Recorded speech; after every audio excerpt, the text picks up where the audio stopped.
Right, so I'm going to show you guys how to do Scratchboard, homemade Scratchboard. So the things you're going to need are paper. This is a, medium tooth watercolor paper. It's all I have. But you can use, mixed media paper. That should work for you. You're also going to need tempera paint. Any kind of tempera. Has to be a tempera paint. It can be any color you want. I tend to use black or blue or whatever, darker colors, but any color tempera, but the best is black or this blue, okay? You're also gonna need various colors of crayons, and pieces of cardboard are great for edges, for edging.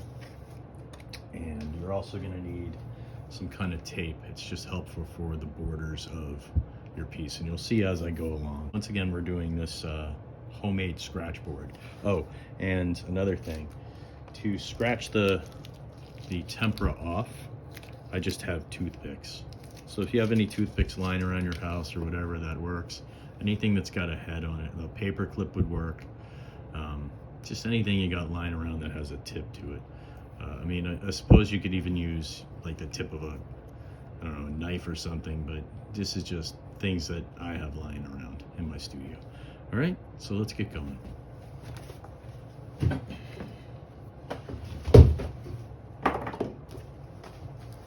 So I'm gonna use a pad. This is just as a flat surface to work on. You guys can do this on a table or whatever, but this is, for video purposes, this is what I'm using. All right, so got my paper down. I'm gonna grab the tape, any kind of masking tape. You could use Scotch tape. Masking tape, like painter's tape, works really well because it hides the, you know what I mean? It makes, basically it's painter's tape, so the paint won't slip underneath the tape and ruin your border.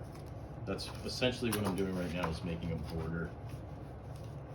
So none of the thing, like none of the paint slips under the board.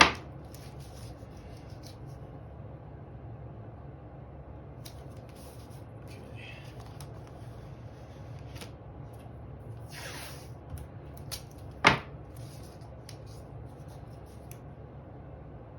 So I'm just going to the edges of the paper, and that'll give me a nice rectangle shape in the middle.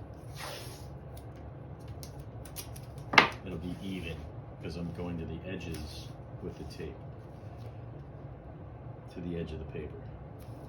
So this will be a nice even rectangle. If you want to, you can stick it down to whatever table surface you're working on so it doesn't move on you. It's an option. You don't have to. I do it just because. So the first thing you want to do is take whatever colors you have of crayons and start drawing on the white part of the paper. You can go crazy, you can do patterns and squares and shapes, it doesn't really matter. I just like getting random colors down. I'm going to try to do this video a little quick too, as not to bore you. So I'm just using the red, maybe I'll use a little orange. Just that, so I have some kind of contrast for when I scratch off the tempera. You'll see what I mean in a second. So the reason you use tempera paint is because tempera dries very, what do you call it? It dries flat, but it also dries very like crumbly almost. You'll see. It's got like it's not waxy or like acrylic paint. It dries kind of like an eggshell. If you touch an eggshell, it's kind of got a rough edge to it, and that's kind of how tempera dries. And you'll see that in a second. Maybe some blue. So my goal here is, since I have watercolor paint, watercolor paper, it's got a tooth to it. Regular, like multimedia paper works great because it's not as toothy, but since this is watercolor paper and it's got a tooth to it, I really have to try to grind the crayon into it to get rid of the kind of white in the piece.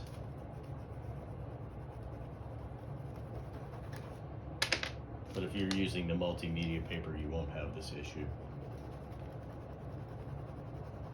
I just didn't have any left, so I'm using what I got. And that's the thing. I mean, use what you have. If you don't have multimedia paper, you can probably use printer paper. You know, it'll be a little thin when you put the paint on, but it's worth a try. Everything I do is experimental most of the time, and that's how I figure these things out. Maybe I'll watch a YouTube video of someone doing it, and then I'll use whatever I have lying around the studio to try to mimic the same thing they did. And I'm never hard on myself. It's just like, if it works, it works. If it doesn't, it doesn't. But it doesn't discourage me from continuing to explore the medium.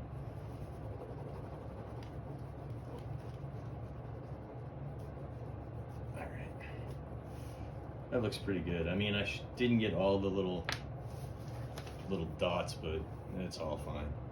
So what you're gonna do is shake up your paint. I've been using this a lot today, so I only have a little of this left. Hopefully it'll work for what we're doing. Just a quick demo. So this is a blue tempera, black works great.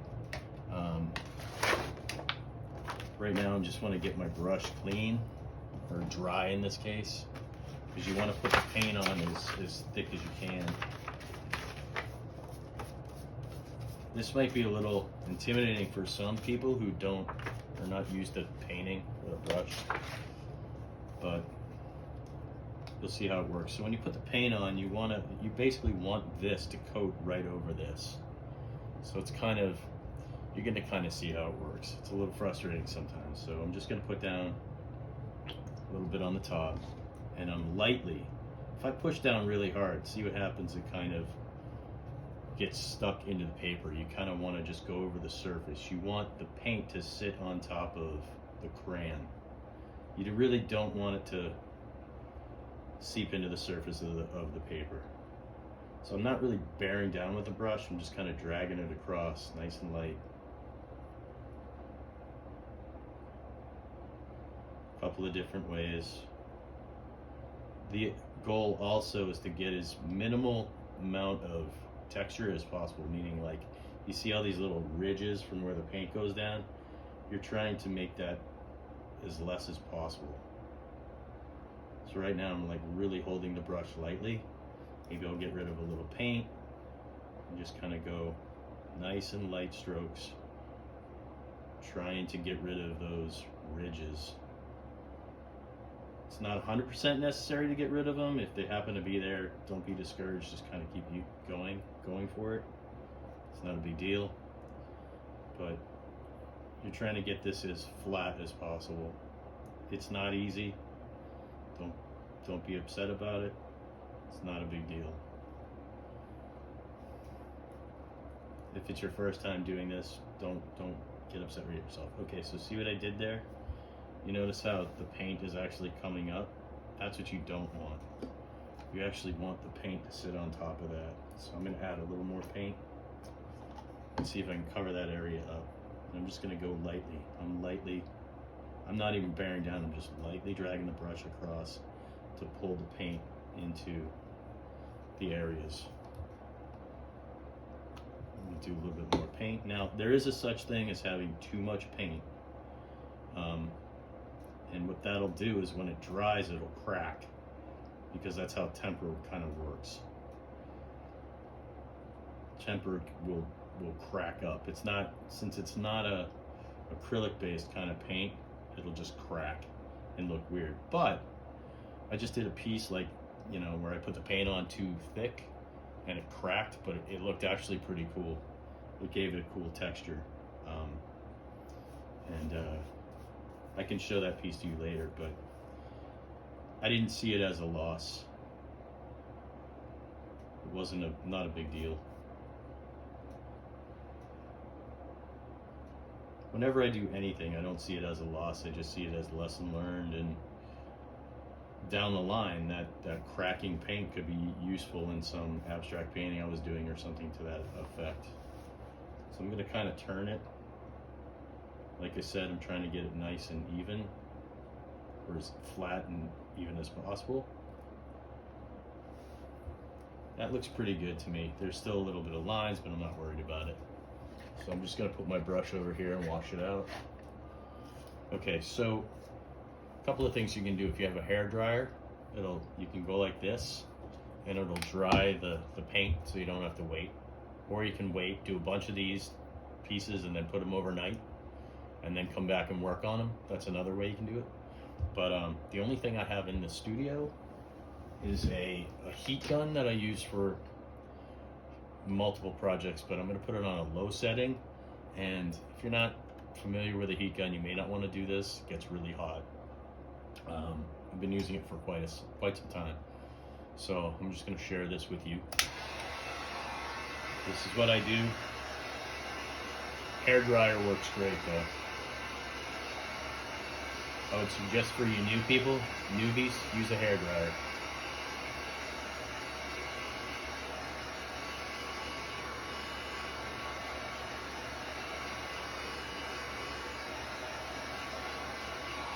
So you notice it's starting to dry. When it starts to go matte, it's getting drier.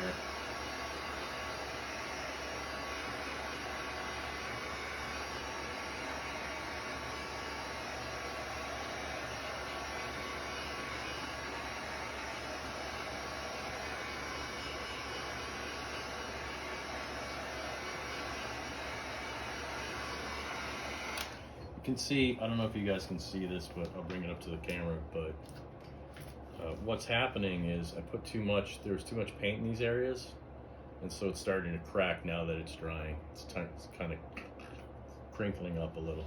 That's okay. I don't mind that.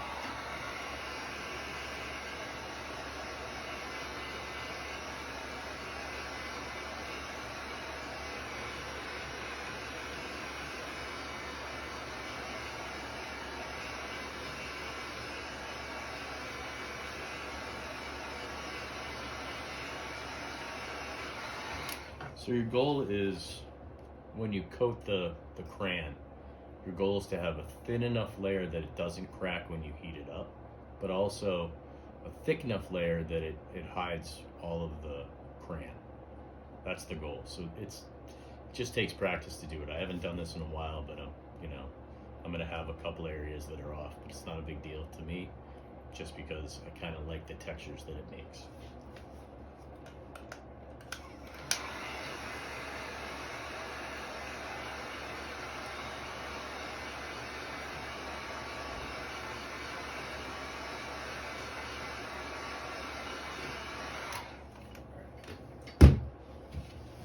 Let's do the test.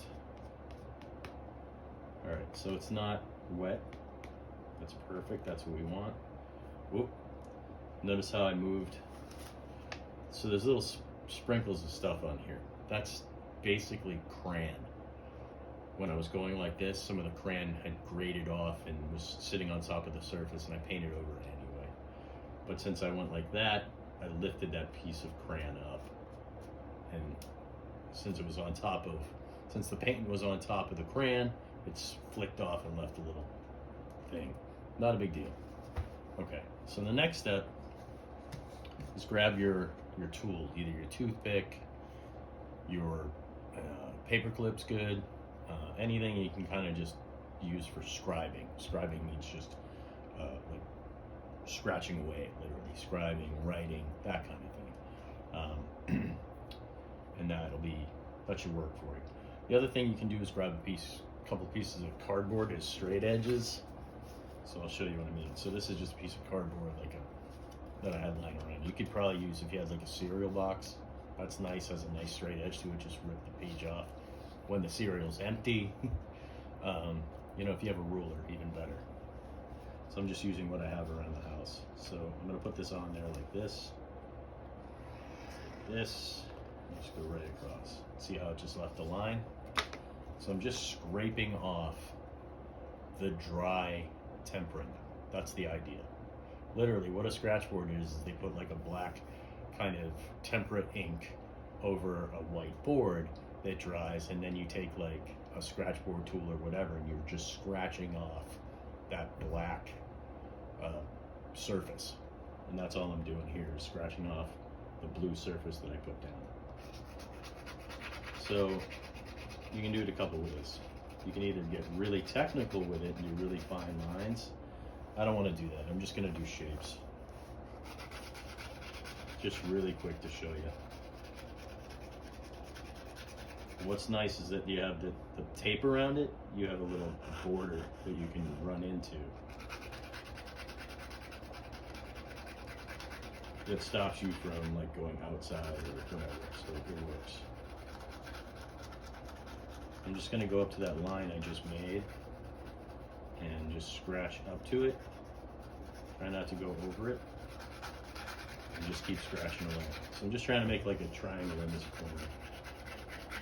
And as you can see, you can get multiple cross hatching and stuff, creates cool effects. But I'm essentially trying to get rid of as much of the blue temperate as possible, because I really want to see the triangle shape as a solid and less of like a crosshatch kind of mess.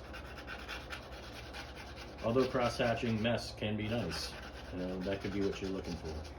Every now and then, you want to blow off the excess so you can see what you're doing.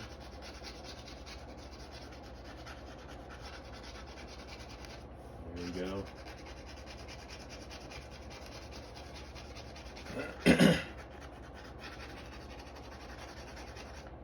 Leaving a little bit behind is not a big deal.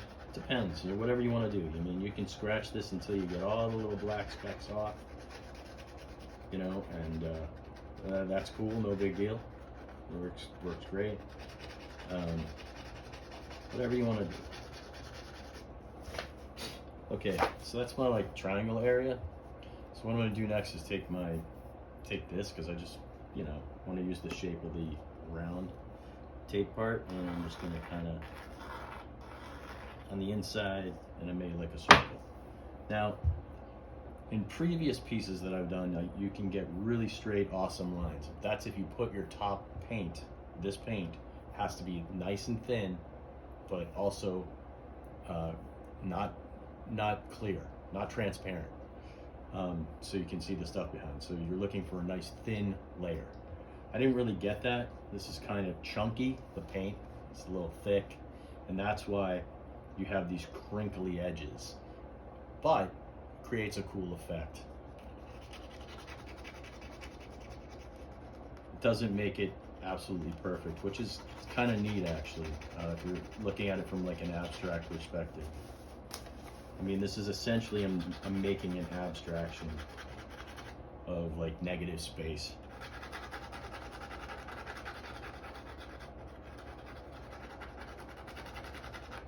And I kind of like that crunchy edge.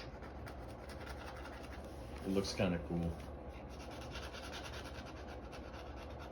Still comes across as being like a sphere or circle, but having that edge that is not perfect is just kind of a nice look. It gives it more of an organic look and not completely perfect.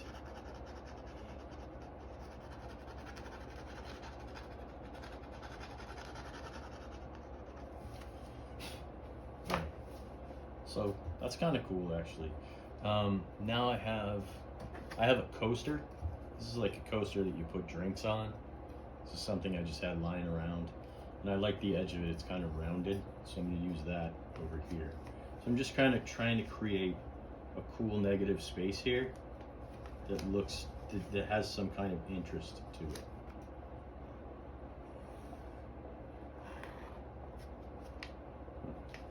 So it didn't quite work that time, but I'll put this back, not a big deal. Scratch some more, and there we go. At this point, I'm just going to kind of do the same thing. Scratch the material off. Material meaning that paint, that tempera. It's not technically material. I don't know. Paint. We'll just call it the tempera paint. I guess material would be the wrong use of word, but you know, whatever. Let's see here.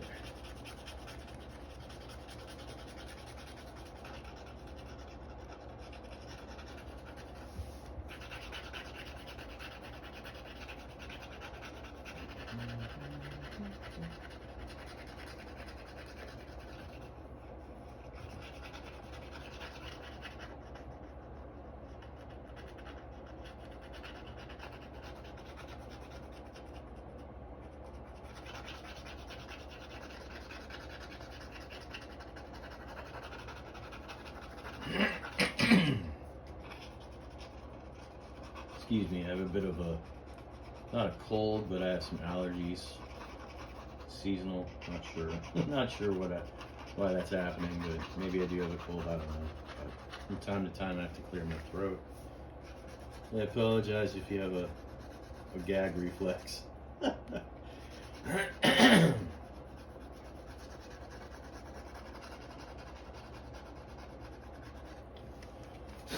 So, I love this kind of like weird, this negative space is nice, but I'm gonna mess it up even more. Let's see, I'm trying to be kind of calculating with where I put my shapes. I don't know though. I like having tension. I think you can get that when you have shapes that are kind of close to each other. You get tension from, like, this little area has a little bit of tension because these two shapes are pretty close. I don't think I'm going to do, I think I'm going to try something different here. It might work, it might not, but you never know. It's always cool to explore. Okay, so I'm keeping this on there because I'm trying to make just a line here. We'll see what this looks like. Could look terrible, but it might be kind of interesting. Like I said, I'm not off the bat trying to create this masterpiece. I'm just exploring how this medium works. So I'm not 100% like, oh my god, I ruined it, because there's no ruining something. When you first start out doing something like this, you can't ruin it. You're just trying to learn how this stuff works. So that's kind of cool. It's like weird edge. Kind of like that. What else am I going to do? So you can use the edge of something just to make lines. So maybe I want some lines coming out here like this.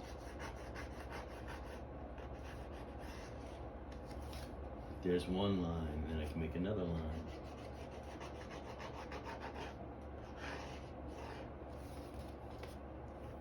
That's kind of cool. Maybe I'll do a couple of these.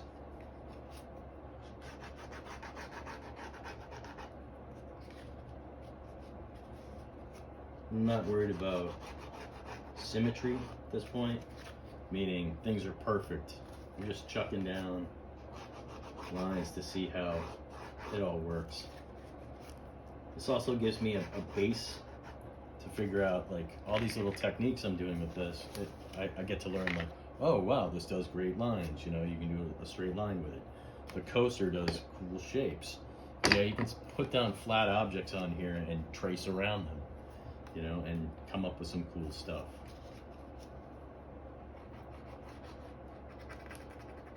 You can also just use this as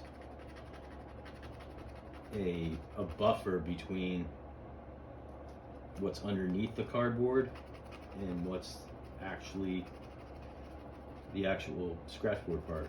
So I can make a shape here without ruining the shape. You'll see, I'll move that, and now I have a shape. Now I've made that one kind of weird line. That's kind of cool.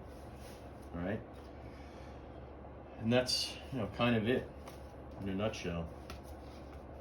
You know, maybe I'll do a couple weird lines here just to see. But you can see it's all cracking and breaking up like that. That's because the paint is too thick. That's why it's cracking like that.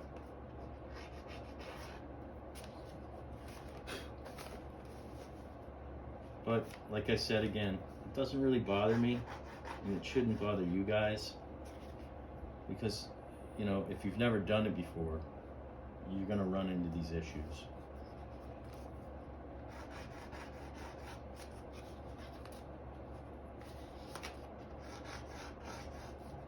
But it creates really, it's a cool pattern. I mean, it's just nice.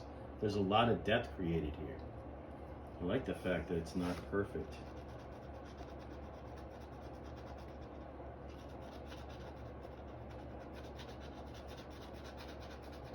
When things are really perfect and geometric, it doesn't leave much to the imagination.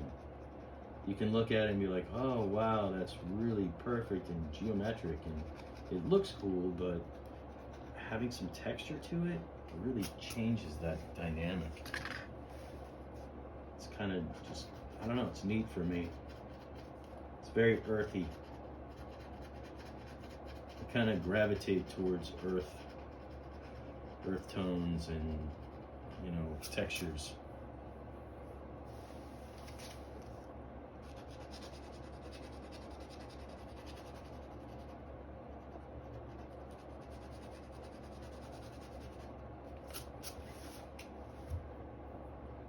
That's cool.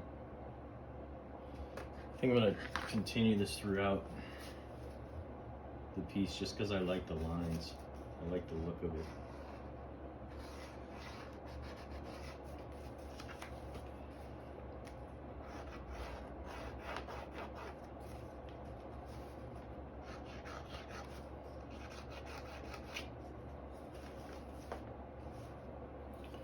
So that's kind of it, guys. That's where I'm at. So after you're done, usually I'll brush it off. You can use another piece of your cardboard just to flick off any of the crap. When you do this, when you flick like this, if there's any place that has a little bit of paint globule on it, you're gonna end up flicking it off and leaving behind little dots or specks. If you don't want those dots or specks, you just blow it off with a hairdryer, blow off the dust, or blow it off like that. But I think those little specks add a little something different. So next thing, I'm just gonna take this off the tape. Paper pulled up a little bit. I'm not totally worried about that. This is all just experimental at this point, but still creating art, which is great. Pull the paper up there too, no big deal.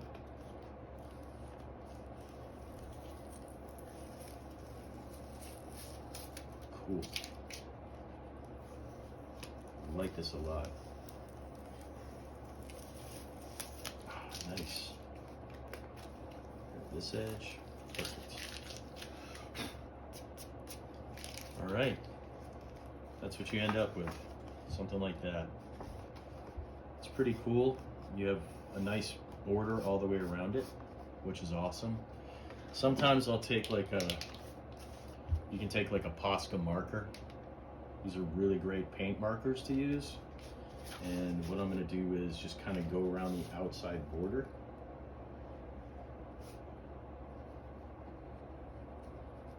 You don't have to do this, but I just did this on another piece and I thought it looked kind of neat. You can do it with any color, but this is just the marker I had in hand.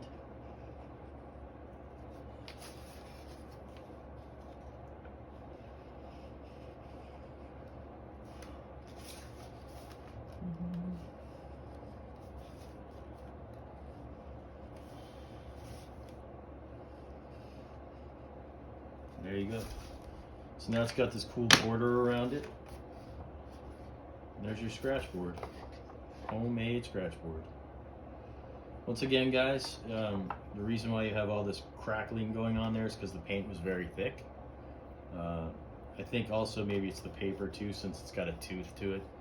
The paper I would suggest is a mixed media paper. That's what it's called. If you go into like a Michael's or a store, it says mixed media. It comes on it's made by Cranston mixed media paper, and it's like a blue face to the sketchbook, and that works pretty well. And then any kind of crayons they have, Crayolas, Ross, whatever crayons you have lying around work great. And tape your borders off so you can get a nice white border around it. Paintbrush and tempera paint. This is the most important part, is the tempera paint. Tempera. Get black or blue. You can do colors too. I just think that black and blue come out nicer. They give you these deep little areas that kind of create depth. All right. Thanks for watching, and subscribe, and you can ask me questions in the comments and I'll answer them and go from there. If you have any questions about other art projects, let me know. Generally, I like to research things and do them. So if I'm not familiar with what you ask me, I'll research it and see if I can do it. And yeah, that's it. Enjoy the rest of your day and have an artful good time.